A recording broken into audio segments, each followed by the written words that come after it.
And now, Mr. Jaime A. Maswan Jr., Teacher 3 of Kitag Elementary School, will introduce our guest speaker for today's 7th Joint Graduation Ceremonies, after which is the message of our honored guest.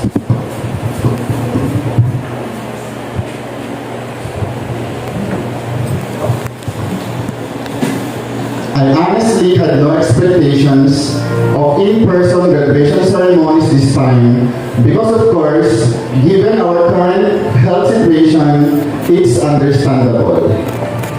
It was only supposed to take a day of writing this speech, but because I had a hard time picking the best possible adjectives, it took a while. I know that no amount of words could ever do justice to the beautiful and meaningful life she has, but I hope I will be able to give at least half of the justice she deserves as I share to you a glimpse of her beautiful life story. Her name echoes the essence of service, dedication, and compassion. Bold-spirited, she hurdled countless challenges in her studies and in her chosen career. Because of her determination to pursue a degree, she went to Cagayan State University San Jasmira campus and took Bachelor of Elementary Education. Believing that teachers should engage themselves in a lifelong learning, she enrolled for her graduate studies at University of La Salle and took Master of Arts in Education, major in Educational Management. Despite several setbacks, she never surrendered and continued to take the teacher's examination. Through her fervent prayers, and after a couple of months of waiting, she was able to pass the exams. However, life doesn't usually follow the plans you lay out for yourself. You will all experience the highs and lows of life, the difficult and the easy, and unfortunately, there may sometimes be times of too many difficulties and just not enough smooth sailing. Along with perseverance and determination, she continued fulfilling her dreams by teaching at Damang Elementary School from June 2009 to March 2013 as a volunteer teacher. She also extended her voluntary services at San Jasmira West Central Elementary School from June 2013 to July 2013, 1 month to get exact.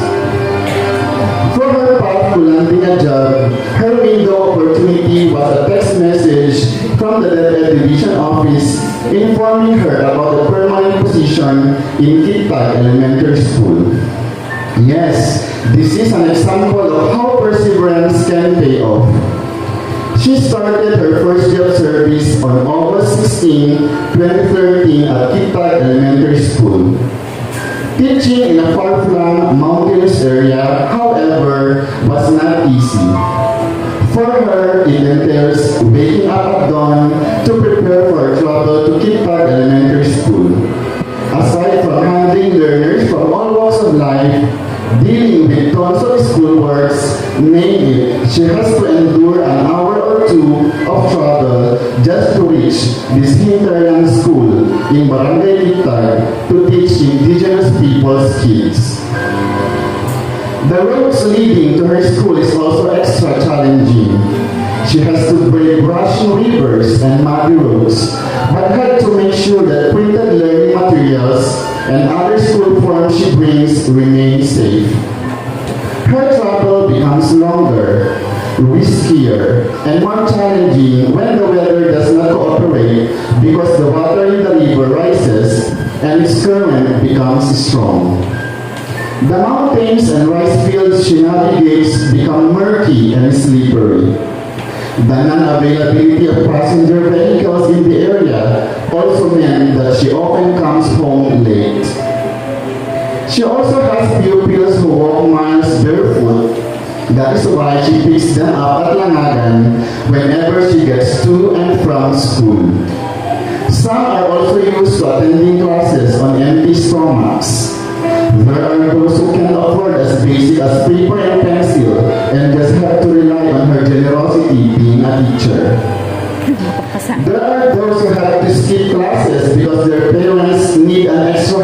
in the farm.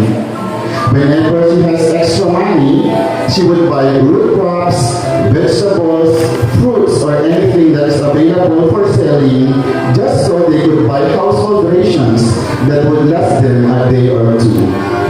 I can relate to these experiences so much because I have been teaching in Kitlag Elementary School for more than 5 years now. I am a witness to how our pupils are living in abject poverty. She considers her deployment in tests as means for which God uses her as an instrument to touch lives. It has enlightened her as well as her pupils. They are not the only one learning, but she also learns the lessons of life from them. Despite the odds, she never regretted being a teacher. After spending 3 fruitful and memorable years in Kitag Elementary School, she was transferred to Damang Elementary School, where she is currently teaching. She is truly an asset to the school because of her exemplary performance. Indeed, being a wife to a responsible father, Mr. Ralph Agustin Abad, who happens to be a high school teacher and a mother of 3 equally gifted children, Rachel Joy, Ralph Jarrell, and Rafael Jace, who are 13, 6, and 4-year-olds, is a glory she always keeps. A woman whom we can admire because of her wisdom, generous heart, caring spirit, and unconquerable spirit. Since I can barely wait to join you by sitting on the edge of my seat for a while, friends, ladies and gentlemen, I am proud to introduce Mrs. Rachel Dange Abad, who has the absolute skill to look 16 when in fact her biodata reveals she's now 36. Sana all. May we all stand please?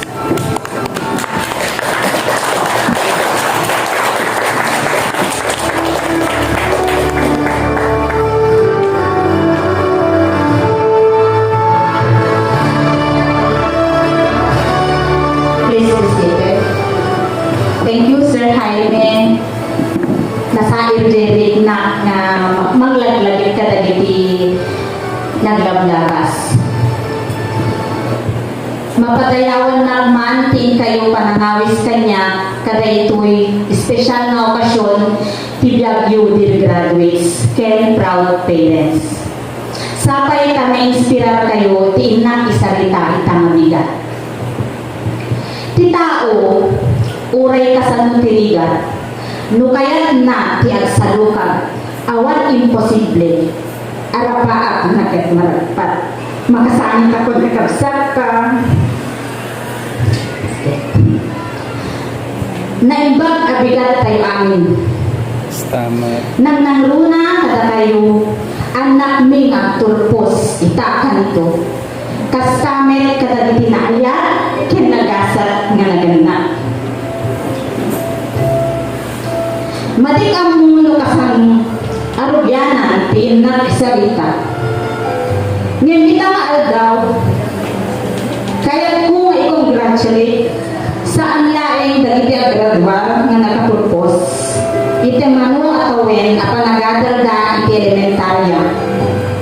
Ludigat, i-congratulate ko dagiti naayat ang naganak ken naanos ng maestro ken maestra na nabayagan na agur-uray kada ito'y na espesyal apan nagturpos kalpasan di pandemya. Sabay mo man na ituloy ito'y sarita, maawis kayo man dear graduates at umakter. And together, let us honor the people behind your success. Suruten ti ibaga, nanang tatang, agyaman kami tigaan kinaanos yu ang aywan kenang padakkel kada kami agyaman kami ti kinaadu a sakripisyo anos kinduo mo ngay paayo kada kami amin arigat yu isu ti inspirasyon mi kami ang sayaan. Daytoy apang madayaw ket isagol mi kada kayo. Sapay lakuma tadi kayo mauguma.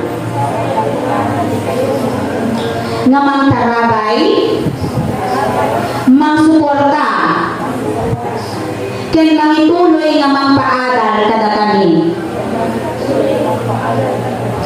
Tapno maragpat mi dagiti adu marpaak mi. Ay ayaten kaunay nanang. Ipatpateg kaunay tatang. Idawat kuman nga tumagder kayo bing tain kayo arakupen dagiti naganak yo. Thank you for being my friend. Anyone that you cross and make somewhere, I'd like to sing this song again.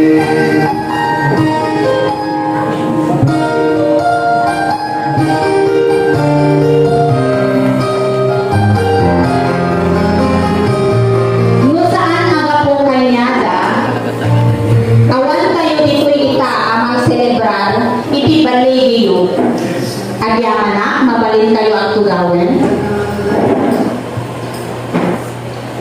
Alam natin lahat na ang pagtatapos ay isang parangal na iginagawad sa isang mag-aaral na maluwalhating tinanggap ang isang hamon na makapagtapos ng pag-aaral. Ang pagtanggap ng diploma ay nagpapatunay na napagtagumpayan nila ang mga taon ng kanilang pagsusumikap. Kasi Pagpagget nga uping, marinak dagiti kabatasan nyo. Awan dumayo kanyak. At papada tayo nga nakarit na itirigat. Malagip mo idipingat. Grade 4 na pa'y lain idi mapasama, mapadasa tinatipagyan, iti sabali at tao. Tamulaeng matulungan tinaganak ko.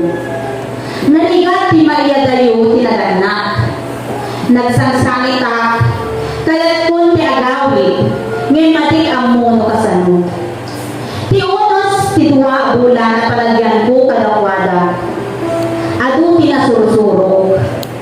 Nasursurok iti masapang agriin, agluto, agsagad, kin aglampaso, matalusak laeng, ti unek ken paraangan ti balay tinagyanak. Iti grade 5 na, inala ng manen ti may samestra, ta pinagbasa na.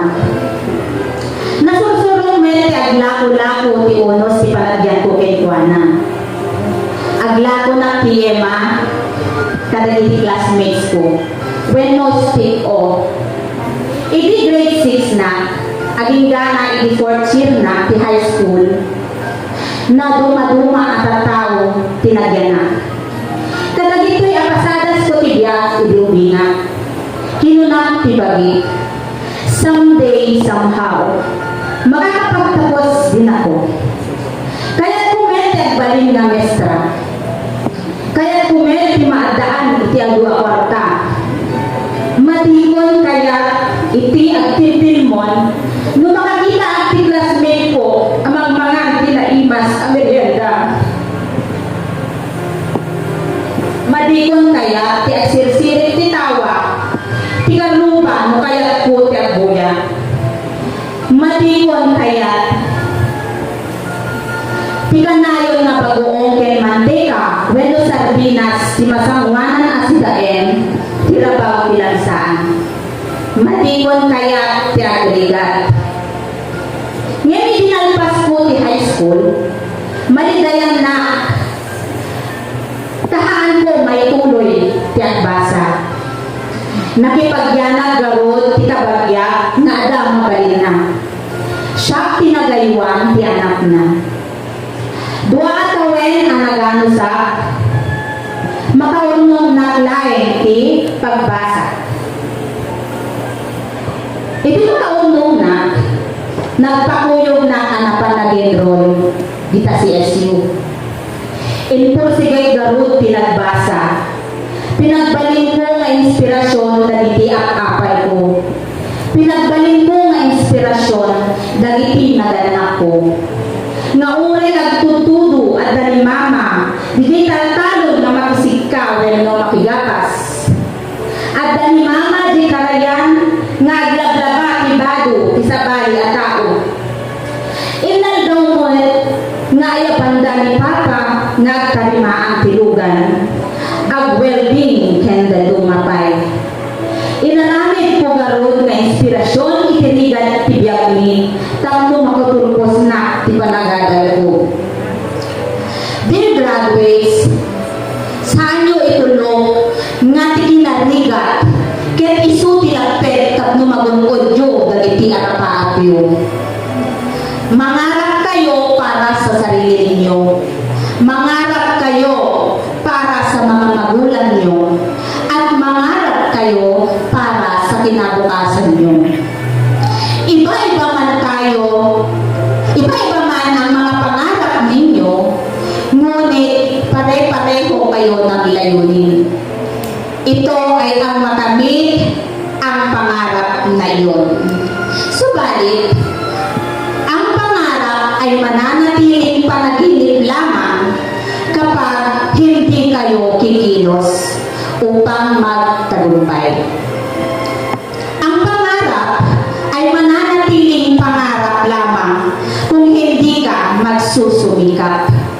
Kailangan mong pagsumikapan ang pangarap na iyon upang magkatotoo. Kailangan mong mag-aral ng mabuti upang iyong pangarap ay matupad. Dahil ang pagkakaroon ng sapat na edukasyon ay gabay ng sino man sa pagkakaroon ng magandang kinabukasan. Ang pagkakaroon ng sapat na edukasyon ang magiging susi upang masuklian ang mga hirap at sakripisyo ng iyong mga magulang. Ang pagkakaroon ng sapat na edukasyon ang magiging sandata mo sa pagharap sa mga hamon ng iyong buhay. Totoong napakahalaga ng pag-aaral, ngunit mas mainam kung sasamahan mo ito ng sipag, tiyaga at determinasyon. Hindi madali, pero hindi rin imposible. Ang tanong, graduates, kaya niyo ba? Ipagkaw yung man ken ikari, kaya nga aramiden. Ang ating mga nabigkat ay tamang-tama lamang sa ating tema na graduate ng K-12, masigasig sa mga pangarap at matatag sa mga pagsubok.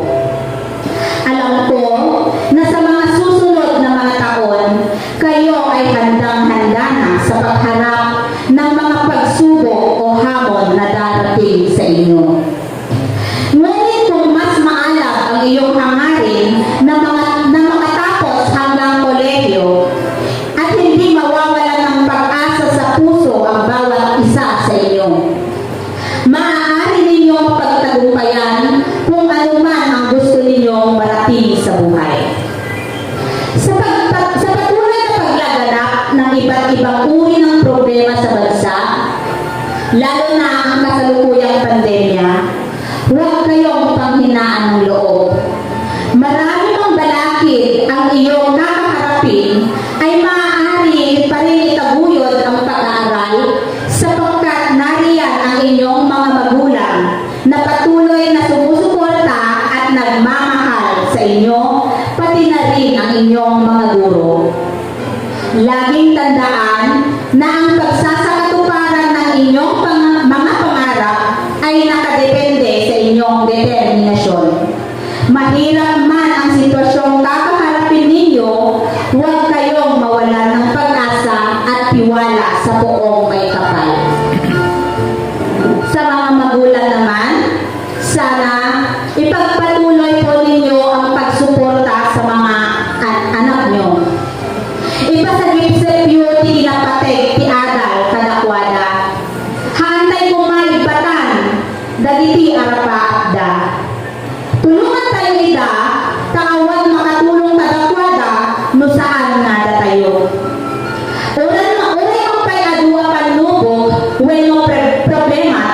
kayo, haantay pulos malikudan, tatagitoy kay isuti mangted adal, tapnon iyeget tayo, titraag trabaho, para kadagiti anak tayo. Tapno kasta ket agbaligidan to. Kadagiti padak nga maestra kay maestro, isa pong pagpupugay sa ating mga sarili dahil sa patuloy nating paghubog sa mga batang ito. Amo, tirigat yo, dito'y bantay. Tanapadasa, idi tinangisuro dyan kita, ti unos ti talo at awen. Napadasa, tinakilangon, kadagiti na duma-duma nga ubing kaya nadana. Nakita ti pinaregel, ken pinapursigido, dagiti agad-agal, uray manpay adayo, ti paggapuanda, katlulaeng makastreda iti eskwela. Narinig met, ti kinaanod, dagiti naganak, katlulaeng maisakad da, ti usaren, dagiti anak da, bayat ti inda pinagadal. Amok, pada amang isursuro. Amok na inyari tayo nga maslaan anak tayo dagitoy nga ubing. Amok nga aramiden tayo ti adu awagas. Tapnulaing maited tayo ti dekalidad nga edukasyon kadagitoy nga ubing. In behalf of these pupils, my sincerest thanks to you, dear co-teachers. Agyaman na iti ginaanos yo ken pinagayat yo kay nada. And I know someday, when they reach their dreams, agsublidan to kadaytoy a pagadalan. Agsublidan to tapnutulungan da ti pagadalan nga nang muli ken nang damli kadakwada. My dear graduates, you should not forget that today is merely not an end, yet a beginning of something great. As you end up your elementary, you have been proved with knowledge and wisdom. However, it doesn't end up with that. More challenges towards the betterment of your lives. Continue striving for the best. Take education with all your heart, mind, and spirit. Go forth and set the world on fire. Again, napiyang maat ang datayo namin. Magyaman na launay, and congratulations, graduates.